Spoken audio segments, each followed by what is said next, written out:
Hello everyone, welcome back to the 34th lecture of HTML5 crash course. And आज मैं तुम लोगों को बताने वाला हूँ कि किस तरह से तुम अपने डॉक्यूमेंट के ऊपर फ्रेम्स को क्रिएट कर सकते हो। तो देखिए गाइस, HTML के अंदर फ्रेम्स को क्रिएट करने के दो तरीके हैं। या तो आप यूज कर लीजिए आई फ्रेम टैग यानी कि इनलाइन फ्रेम टैग का, या तो आप यूज कर लीजिए फ्रेम सेट टैग का। तो यहाँ पर इस वीडियो में मैं बताने वाला हूँ कि किस तरह से तुम आई फ्रेम टैग को यूज कर सकते हैं, एंड नेक्स्ट वीडियो में मैं बताऊंगा कि किस तरह से आप फ्रेम सेट टैग को यूज कर सकते हैं। तो चलिए अभी समझते हैं कि आई फ्रेम टैग यानी कि इनलाइन फ्रेम टैग को आप किस तरह से यूज कर सकते हैं। तो यहाँ पर आ जाइए मेरे टेक्स्ट एडिटर के ऊपर। यहाँ पर मैं क्रिएट करता हूँ एक सिंपल सा आई फ्रेम। यहाँ पर मैं लिख दिया आई फ्रेम, सेव कीजिए एंड देखिए गाइस, हमारे वेब पेज के ऊपर एक एम्प्टी सा फ्रेम डिस्प्ले हो चुका है जो कि हमारा इनलाइन फ्रेम है। आप देख सकते हैं यहाँ पर हमारे कुछ बॉर्डर्स डिस्प्ले हो। तो चलिए अब बात करते हैं हमारे आई फ्रेम के कुछ एट्रीब्यूट्स का, जो कि हमारे काफी सारे एट्रीब्यूट्स है। तो चलो एक एक करके हम उन सारे एट्रीब्यूट्स के बारे में डिस्कस करते हैं। तो देखिए गाइस, जो हमारा सबसे पहला एट्रीब्यूट होता है वो होता है हमारा फ्रेम बॉर्डर एट्रीब्यूट। तो चलिए अगर मैं आई फ्रेम के अंदर पास करता हूँ फ्रेम बॉर्डर एंड इसकी बाय डिफॉल्ट वैल्यू होती है 1। सेव कीजिए, हमारे वेब पेज के ऊपर कुछ भी डिफरेंस देखने को नहीं मिलेगा, क्योंकि गाइस जो फ्रेम बॉर्डर होता है उसका बाय डिफॉल्ट वैल्यू होता है 1। बट अगर आप चाहते हैं कि आप हमारे आई फ्रेम की जो बॉर्डर है वो डिस्प्ले करवाना नहीं चाहते, तो आप यहाँ पर पास कर दीजिए फ्रेम बॉर्डर की वैल्यू 0। सेव कीजिए एंड देखिए गाइस, हमारे आई फ्रेम के अंदर फ्रेम बॉर्डर की अब जो बॉर्डर्स है वो विजिबल नहीं हो रही है। तो अगर मैं इसे 1 रखता हूँ तो देखिए आपकी आई फ्रेम की बॉर्डर्स आप देख पा रहे होंगे। तो इसके अलावा हमारे पास और भी काफी एट्रीब्यूट्स होते हैं। तो चलिए अगर आप हमारे आई फ्रेम की विड्थ एंड हाइट को चेंज करना चाहते हैं, तो यहाँ पर हमारे पास होते हैं विड्थ एंड हाइट एट्रीब्यूट्स। तो यहाँ मैं लिखता हूँ width is equals to let's say 400 pixels, and let's say यहाँ मैं पास करता हूँ एक और एट्रीब्यूट यानी कि height is equals 400 pixel. Save कीजिए एंड देखिए गाइस, हमारे आई फ्रेम की विड्थ एंड हाइट बढ़ चुकी है with the help of width and height attributes. तो देखिए गाइस, ये तो हो गए हमारे बहुत ही नॉर्मल एट्रीब्यूट्स। अब बात करते हैं कुछ दूसरे एट्रीब्यूट्स के बारे में। तो लेट्स से गाइस, आप समझिए हमारी आई फ्रेम अभी एक एम्प्टी फ्रेम। आप चाहते हैं कि इसके अंदर कुछ प्लेन टेक्स्ट को आप विजिबल करवाना चाहते हैं, या आप चाहते हैं कि कुछ HTML एलिमेंट आप इस फ्रेम के अंदर डिस्प्ले करवाना चाहते हैं। तो यहाँ पर हमारे पास एक एट्रीब्यूट होता है जिसे हम बोलते हैं SRC डॉक एट्रीब्यूट। तो अगर मैं यहाँ पर लिखता हूँ SRC डॉक एंड यहाँ पर मैं सिंपली लिख देता हूँ एक plain text hello world. Save कीजिए एंड देखिए गाइस, हमारे आई फ्रेम के अंदर हमारा जो प्लेन टेक्स्ट है वो विजिबल हो चुका है। अगर आप इसे एक HTML एलिमेंट में चेंज करना चाहते हैं, तो यहाँ पर आप इस चीज को रैप कर दीजिए किसी भी एक HTML एलिमेंट से। लेट से मैं इसे रैप करता हूँ H2 एलिमेंट से। सेव कीजिए एंड देखिए गाइस, हमारे आई फ्रेम के अंदर एक हेडिंग डिस्प्ले हो चुकी है, यानी कि हमने आई फ्रेम में HTML को भी डिस्प्ले करवा दिया है। तो चलिए ये तो बात हो गई SRC डॉक एट्रीब्यूट की। अब बात करते हैं कि किस तरह से आप अपने HTML आई फ्रेम के अंदर किसी भी एक्सटर्नल डॉक्यूमेंट को, यानी कि it could be HTML document, it could be image file, it could be audio, it could be video, आप किसी भी एक्सटर्नल डॉक्यूमेंट को किस तरह से अपने आई फ्रेम के ऊपर डिस्प्ले करवा सकते हैं। तो उस चीज के लिए हमारे पास एक एट्रीब्यूट होता है आई फ्रेम के अंदर जिसे हम बोलते हैं SRC एट्रीब्यूट। तो यहाँ पर मैं लिखता हूँ SRC यानी कि सोर्स एट्रीब्यूट, एंड यहाँ पर हम पास कर देते हैं वही लिंक, यानी कि मेरे पास एक इमेज है तो मैं उस इमेज को ओपन करवाना चाहता हूँ जो कि धोनी की इमेज है। सेव कीजिए एंड देखिए गाइस, यहाँ पर हमारे MS धोनी की इमेज डिस्प्ले हो चुकी है हमारे आई फ्रेम के अंदर। पर ये इमेज बहुत बड़ी इमेज है एंड मुझे इसे पूरा स्क्रॉल करना पड़ रहा है देखने के लिए। तो चलिए ये तो बात हो गई SRC एट्रीब्यूट के बारे में। अब बात करते हैं हमारे एक और एट्रीब्यूट के बारे में जो कि होता है हमारा नेम एट्रीब्यूट। तो अगर मैं आई फ्रेम को एक नेम देता हूँ, let's say it could be frame, and यहाँ पर आ जाइए मेरे हेडिंग के नीचे एंड यहाँ पर लेट्स से मैं लिखता हूँ एंकर टैग, एंड यहाँ पर मैं क्रिएट कर रहा हूँ एक हाइपर लिंक जो कि मैं जिसको क्लिक करने पर मैं ओपन करना चाहता हूँ हमारी MS धोनी की इमेज। तो अगर मैं यहाँ से अभी के लिए SRC एट्रीब्यूट रिमूव करता हूँ, सेव कीजिए एंड देखिए हमारा आई फ्रेम पूरी तरह से एम्प्टी हो चुका है। अब यहाँ पर गाइज मैं चाहता हूँ कि हमारे हाइपर लिंक को क्लिक करने पर हमारी धोनी की इमेज ओपन हो। तो यहाँ पर मैं इसे लिंक दे देता हूँ हमारे इमेज की dhoni.jpeg, एंड यहाँ पर टेक्स्ट पास कर देते हैं ओपन इमेज। सेव कीजिए एंड देखिए गाइज, यहाँ पर हमारी लिंक आ चुकी है let's say break row, and देखिए यहाँ पर लिंक आपको डिस्प्ले हो पा रही है। अब देखिए जो हमारा नॉर्मल बिहेवियर होता है लिंक का, अगर मैं इस लिंक को क्लिक करता हूँ तो देखिए जो हमारे MS धोनी की इमेज है वो हमारे पूरे वेब पेज के ऊपर डिस्प्ले हो रही होती है, हमारे पूरे व्यू पोर्ट पे डिस्प्ले हो रही होती है। बट अगर आप चाहते हैं कि हमारी जो इमेज है वो पूरे वेब पेज के ऊपर व्यू होने की जगह हमारे आई फ्रेम के ऊपर डिस्प्ले हो, तो उस चीज के लिए हम यहाँ पर यूज करेंगे टारगेट एट्रीब्यूट का। तो यहाँ पर लेट्स से गाइस आ जाइए बैक, एंड यहाँ पर आप लिखिए एंकर के अंदर एक एट्रीब्यूट जिसे हम बोलते हैं टारगेट एट्रीब्यूट।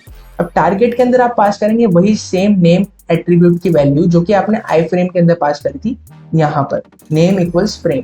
तो यहाँ पर आपको टारगेट के अंदर भी लिख देना है फ्रेम। सेव कीजिए एंड अगर आप इस लिंक पर क्लिक करते हैं तो देखिए बूम गाइस, हमारी जो इमेज है वो हमारे पूरे वेब पेज के ऊपर डिस्प्ले होने की जगह हमारे आई फ्रेम के ऊपर डिस्प्ले हो रही है। तो इस तरह से आप किसी भी एक्सटर्नल डॉक्यूमेंट को या किसी भी तरह के डॉक्यूमेंट को आप अपने आई फ्रेम के ऊपर ओपन करवा सकते हैं किसी भी हाइपर लिंक को क्लिक करके। तो चलिए गाइस, ये तो हमारी बात हो गई नेम एट्रीब्यूट के बारे में। अब हम बात करते हैं कि सैंडबॉक्स एट्रीब्यूट होता क्या है। उसके पहले चलिए गाइस, यहाँ पे मैं रिमूव करना चाहता हूँ अपने ये एंकर टैग को एंड यहाँ पर नेम एट्रीब्यूट को भी मैं रिमूव करना चाहता हूँ।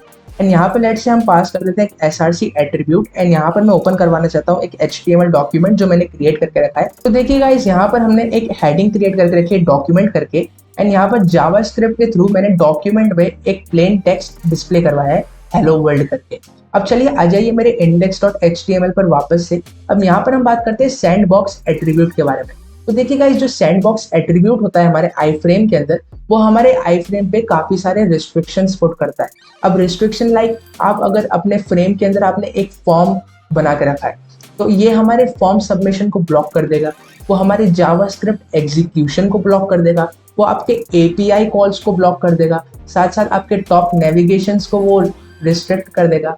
तो यही सारे रिस्ट्रिक्शंस को रिमूव करने के लिए हम सैंडबॉक्स के अंदर कुछ वैल्यूज पास करते हैं, जिस वजह से हम हमारे आई फ्रेम को कुछ परमिशन दे रहे होते हैं। तो चलिए एक एक करके वो सारे सैंडबॉक्स एट्रीब्यूट की वैल्यू को समझते हैं। तो अगर लेट से यहाँ मैं पास कर देता हूँ सैंडबॉक्स, जो कि हमारा सैंडबॉक्स का एम्प्टी एट्रीब्यूट है। अगर मैं इसे सेव करता हूँ तो देखिए गाइस, यहाँ पर जो हमारा हेलो वर्ल्ड डिस्प्ले हो रहा था जावास्क्रिप्ट की हेल्प से, वो अब डिस्प्ले होना बंद हो चुका है क्योंकि यहाँ पर सैंडबॉक्स एट्रीब्यूट ने हमारे जावास्क्रिप्ट को ब्लॉक कर दिया। तो अगर आप आते हैं हमारे a.html में, आप देखेंगे यहाँ पर हमारा जावास्क्रिप्ट का कोड लिखा हुआ है। अगर आप इस जावास्क्रिप्ट को परमिशन देना चाहते हैं हमारे आई फ्रेम के अंदर, तो यहाँ पर आपको सैंडबॉक्स के अंदर एक वैल्यू पास करनी होती है जो कि होती है अलाउ स्क्रिप्ट्स। सेव कीजिए एंड देखिए गाइस, यहाँ पर हमारा जावास्क्रिप्ट वापस से एग्जीक्यूट होने लगा है एंड हमारा हेलो वर्ल्ड यहाँ पर प्रिंट हो चुका है। तो ये तो बात हो गई हमारे अलाउ स्क्रिप्ट्स वैल्यू की। अब यहाँ पर हमारे सैंडबॉक्स के अंदर काफी सारी दूसरी वैल्यूज भी आती है, तो चलिए एक एक करके बात करते हैं। अब यहाँ पर लेट से डॉक्यूमेंट डॉट राइट के अलावा मैं यहाँ पर अलर्ट करवाना चाहता हूँ कुछ message, may be it is again hello world.